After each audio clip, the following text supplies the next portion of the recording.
오늘은 부모와 자녀라는 제목으로 말씀 전하겠습니다. 세상에서 제일 아름다운 것을 그리고 싶어하는 화가가 있었습니다. 이 화가가 신학자를 만나서 묻습니다. 세상에서 제일 아름다운 것이 무엇일까요? 신학자는 믿음이라고 답을 했습니다. 또 이번에는 화가가 인꼬 부부에게 찾아가서 물었습니다. 세상에서 제일 아름다운 것이 무엇입니까? 물으니까 그 인꼬 부부는 사랑입니다 라고 대답을 합니다. 마지막으로 화가는 군인에게 찾아가서 물었습니다. 세상에서 가장 아름다운 것이 무엇일까요? 군인은 평화입니다 라고 답을 합니다. 화가가 들으면서 각각이 다 비슷한 답을 한 거예요. 일리가 있는 답을 했습니다. 하지만 뭔가 좀 부족한 느낌이 들었어요. 그래서 조금 실망하면서 집으로 돌아왔습니다. 집에 돌아오니까 사랑하는 아이들이 달려나오면서 아빠하고 매달렸고요. 또 아내는 정성스럽게 식탁을 차려 주었습니다. 온 식구가 평화롭게 둘러앉아서 감사 기도를 드리고 식사를 합니다. 이 화가가 바로 그 자리에서 각각 사람에게 하나씩 발견했던 믿음과 사랑과 평화가 가정 안에 있다는 것을 발견을 하게 됐습니다. 가정이야말로 세상에서 가장 아름다운 곳이다라는 것을 깨달았습니다. 이처럼 가정은요, 하나님이 우리에게 허락하신 아름답고 소중한 선물이 될 줄 믿습니다. 수요예배 때 지금 에베소서 말씀을 함께 나누고 있는데요, 에베소서는 하나님으로 인해 구원받은 자의 삶에 대해서 이야기를 합니다. 1장부터 우리가 계속 살펴봤는데요, 삼일째 하나님의 은혜로 말미암아 창세전에 계획하신 성부 하나님, 또 십자가의 성육신과 십자가의 구속사건으로 우리를 구원해 주신 성자 하나님, 예수님이시죠. 그리고 성령 하나님의 인치심, 이 삼일째 하나님의 놀라운 은혜로 말미암아 우리가 죽었던 우리가 살아나고 하나님의 자녀가 되고 하나님의 백성이 되었습니다. 의와 진리와 거룩함으로 지으심을 받은 새 사람이 되었고요. 이것이 바로 성도의 정체성입니다. 그리고 그런 사람들이 모인 곳이 바로 교회인 거죠. 교회도 세상적인 기준을 보면 새로운 세상입니다. 새로운 사회입니다. 세상의 어떤 룰이 지배하지 못하는 하나님 나라의 법칙이 지배하는 그런 새로운 공동체죠. 에베소서 1장에서 3장까지는 이런 원리에 대한 이야기를 하고요, 4장 이후로는 삶의 부분, 실천의 부분을 계속해서 이야기합니다. 그 내용들을 대체로 보면요, 성령이 하나 되게 하신 것을 힘써 지키라, 다투지 말라, 이제 그런 얘기도 했고요. 또 하나님이 주신 은사와 직분을 소중히 여겨야 된다라는 말씀도 했습니다. 또 거짓을 말하지 말라, 언어 생활에 대해서도 이야기를 했고요. 서로 불쌍히 여기라, 다른 사람을 보는 태도에 대해서도 이야기를 했습니다. 그리고 시간 사용에 대해서도 이야기했습니다. 어떻게 행해야 할지 자세히 주의하여 행하라. 그리고 이 모든 것들은요, 성령에 충만할 때만 가능한 거예요. 그래서 술 취하지 말고 성령의 충만을 받으라.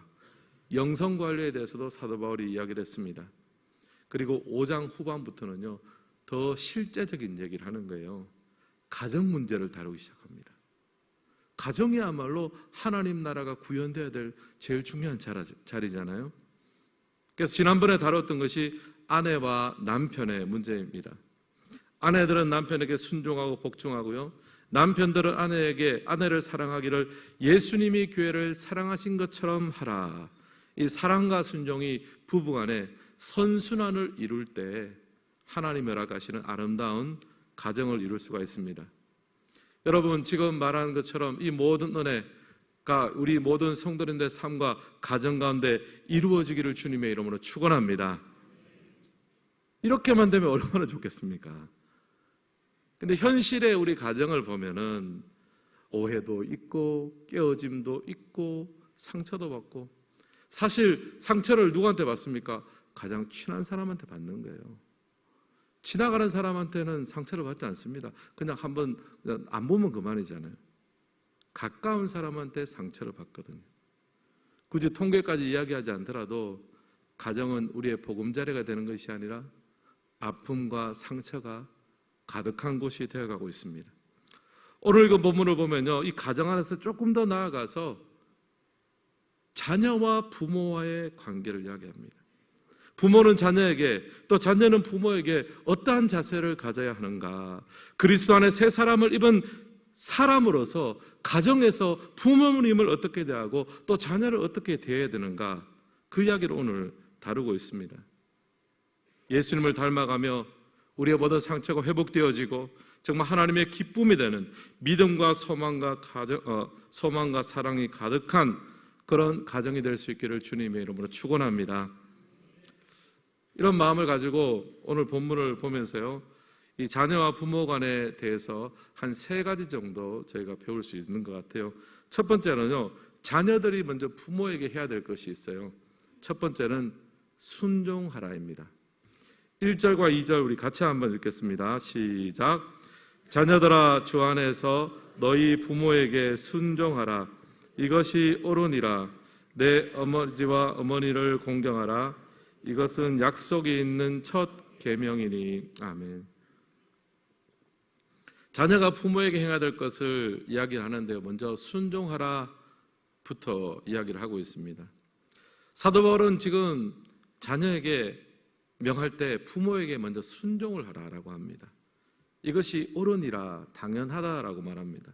여러분, 자녀가 부모의 말을 듣고 순종하는 것은 사실 어느 지역, 어느 문화권에서나 당연한 일로 받아들여지고 있습니다. 자연 법칙인 거죠. 배워서 아는 것이 아니라 당연하게 그렇게 여겨지고 있습니다. 하나님의 창조 섭리 중에 하나이기 때문입니다. 이것이 옳으니라. 이 창조도 하나님의 원리 가운데 부모에게는 자연스러운 권위가 있습니다.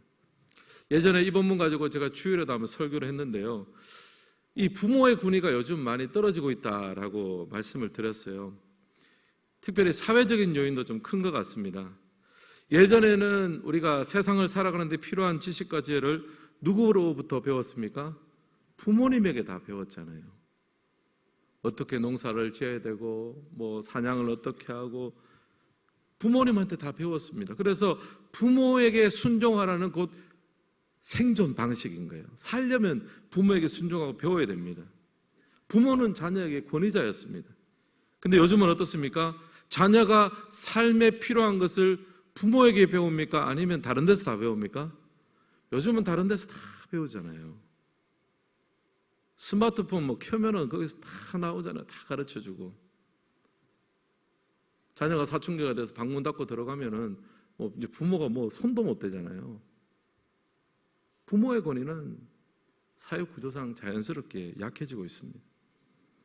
근데 오늘 읽은 이 순종하라라는 말을 보면요, 헬라어로는 휘파쿠오라는 단어입니다. 듣다라는 단어예요. 듣다. 잘 순종하려면 잘 들어야 됩니다. 사랑하는 성도 여러분, 이 말씀을 우리에게 한번 적용해 보기를 원합니다. 우리가 부모님께 순종하기 위해서는요, 부모님이 하시는 말씀에 귀를 기울여야 됩니다. 근데 부모님이 이제 연로하시고 연세가 드시면 했던 말을 또 반복하시잖아요. 저희도 집에 명절에 대해서 가면은 어머님이 늘 저한테 지금 30년, 40년 하는 말, 저 목사 성령 충만해야 된다. 어머니 저 목사입니다. 하여튼 이제 신학교 들어가기 전부터 해가지고 성령 충만해야 되고 하셨던 말씀 계속해요. 근데 요즘 제가 담임 목사가 돼서 목회를 하다 보니까요, 성령 충만해야 되더라고요. 지식 충만으로 되는 게 아니에요. 경력 충만으로 되는 게 아니에요. 성령 충만해야 되더라고요. 30년 전에 제가 그 말을 들었더라면 우리 어머니 말씀대로 제가 조용기 목사님처럼 귀를 열어라는 거예요. 삶의 연륜이 있고 사랑 가운데서 자녀에게 반복해서 하는 말씀, 대화하는 시간, 또 들어드리는 시간을 가지는 것이 중요합니다. 또 우리 교회도 70세 이상 어르신들이 주중에 모여서 예배드리는 행복한 모임이 있습니다. 지난주에 이제 방학했습니다. 모여서 예배도 드리시고 또 취미생활도 하고 점심 식사도 하고, 저도 그런 시간들을 지내다 보니까 목요일 날 오전에 우리 어르신들 같이 악수하고 얼굴 보고 안부 묻는 게 저도 이게 굉장히 자연스러워졌습니다. 또 이번에 지난 봄하고 올 가을은 소풍도 또 같이 갔어요.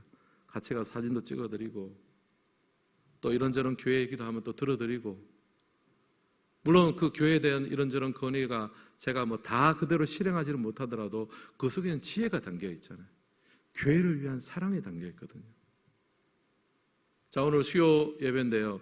제가 구성원들을 보니까 주로 부모님 세대가 많고 또 자녀 세대도 있습니다. 근데 요즘은 또 오래 사시잖아요. 그러니까 부모님의 부모님 세대도 반드시 있을 거라 생각합니다.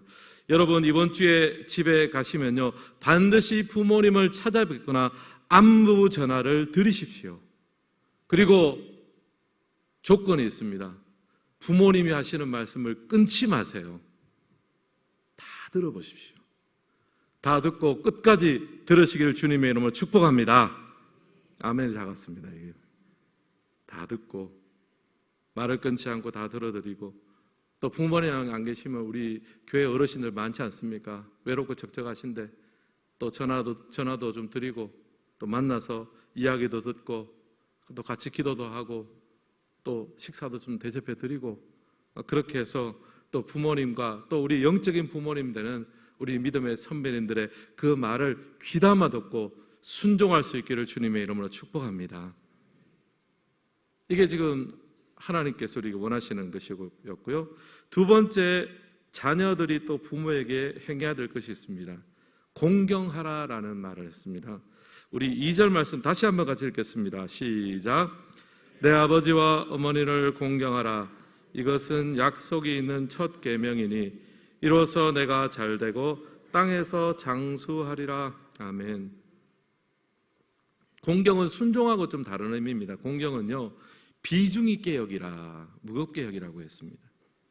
그리고 여기 보면 내 아버지와 어머니를 공경하라. 사실 우리가 부모님의 말을 귀담아 듣고 또 비중 있게 들어드릴 만한 어떤 그런 좋은 것들을 주시거나 좋은 말을 하면 당연히 그렇게 된다라고 생각할 수 있는데요. 여기는 본문에 보면요, 내 아버지와 어머니를 공경하라라는 말 앞에 뭐 붙어 있는 게 있습니까? 조건이 있습니까? 없습니까? 조건이 없습니다. 예를 들면 돈 많은 부모님을 공경하라. 이거는 자동으로 되는 거잖아요. 또 내게 잘해주는 부모님을 공경하라. 이런 조건이 있습니까? 없습니까? 없습니다. 또 너하고 케미가 맞는, 케미라는 게 뭐냐 하면 짝짝꿍이 좀 만든다는 거예요. 케미가 맞는 부모님을 공경하라. 그렇게 합니까? 안 합니까? 아닙니다. 부모님은 그 자체로 공경의 대상이라는 거예요. 자녀를 위해서 긴 세월 수고하고 헌신하고 그 세월의 무게 자체를 무겁게 여기라는 거예요. 우리는 사람의 기준을 가지고 우리 아버지, 우리 어머니는 이런 아버지였고 이런 어머니였고 또 좋은 점이 있고 나쁜 점이 있고, 그거 다 허튼 소리입니다. 내 아버지와 어머니 자체를 수식어가 없습니다. 그 자체를 공경하라. 그리고 하나님은 부모를 공경하는 자에게 특별한 약속을 주셨어요. 성경에 보면 약속이 있는 첫 계명이라는 말이 나옵니다. 여기서 계명은 10계명을 말하는데요. 10계명은 모세가 시내산에서 받았잖아요. 하나님 백성으로서 살아갈 지침이 될 10가지 중요한 계명을 말합니다. 그 중에 1번부터 4번까지는 하나님에 대한 개념, 또 5번부터 10번까지는 사람에 대한 계명입니다. 그런데 내 부모를 공경하라는 것은 5번째 계명이에요. 즉 사람과의 계명 중에서 가장 첫 번째 나오는 계명입니다. 그러니까 부모와의 관계가 우리가 이웃과의 관계의 제일 근본이 된다는 거예요. 아무리 다른 사람하고 관계가 좋아도요, 부모하고 관계가 틀어지면 소용이 없는 거예요. 그리고 유일하게 이 계명, 부모에게 효도하라는 이 계명에만 약속이 붙어 있습니다. 이로써 내가 잘되고 땅에서 장수하리라. 그만큼 하나님께서 소중하게 보신다는 거예요. 그리고 유대교 같은 데는요, 좀 더 과장을 해가지고 어떻게 하냐면 이 부모를 공경하라는 계명을 사람의 계명 중에 첫 번째가 아니라 하나님에 대한 계명 중에 마지막이다라고 해석을 하기도 합니다. 그 말은 부모는 사람이긴 하지만 하나님께서 자녀를 위해서 이 땅에 세우신 하나님의 대리자다. 그런 의미가 있는 거예요. 하나님이 부모를 공경하는 자에게는 내가 잘되고 땅에서 장수하리라. 여러분 생각해 보십시오. 우리 하는 것이 굉장히 잘되고 땅에서 장수하는 복을 여러분 누리고 싶습니까? 안 누리고 싶습니까? 누리고 싶죠. 약속이 되어 있습니다. 하나님이 어떤 약속을 주셨냐면 이 약속을 주신 거예요. 부모에게 공경하는 자에게, 부모님의 말을 무겁게 듣고 그 삶의 존재 자체를 비중 있게 두고 가치 있게 두는 삶을 주님은 축복하세요. 그리고 항상 부모님이 우리 곁에 있는 것은 아닙니다. 그러니까 항상 기회가 될 때마다 자꾸 표현하셔야죠. 동네 가까이 계시면 더 자주 찾아뵙고 멀리 계시면 전화도 좀 자주 하고 자꾸 표현하셔야 됩니다. 우리가 좀 표현이 좀 약하잖아요. 한번 연습해 봅시다. 옆 사람하고 이렇게 인사하겠습니다. 감사합니다. 사랑합니다. 자꾸 표현하셔야 돼요. 옆 사람에게 표현했지만 이제는 부모님에게 표현하고, 부모님이 소천하셨으면 우리 교회 어르신들에게 자꾸 표현하십시오. 그 존재 자체를 귀중하게 여기시기를 바랍니다. 마지막 세 번째로 이제 부모가 자녀에게 해야 될 것도 있어요. 부모가 자녀에게 주의 교훈과 훈계로 자녀를 양육해야 됩니다. 우리 4절 말씀 함께 읽겠습니다. 또 아비들아 너희 자녀를 노엽게 하지 말고 오직 주의 교훈과 훈계로 양육하라. 아멘. 여기 보면 너희 자녀를 노엽게 하지 말라. 부모가 자녀한테 하지 말아야 될 게 뭐냐 하면은 노엽게 하지 말아야 된대요. 그러면 이제 우리가 생각해 볼 수 있죠. 언제 자녀가 노엽게 됩니까? 뒷문맥을 한번 연관지어서 생각해 보면요, 주의 교훈과 훈계로 양육하라 그랬잖아요. 부모가 양육할 때 일관성이 없을 때,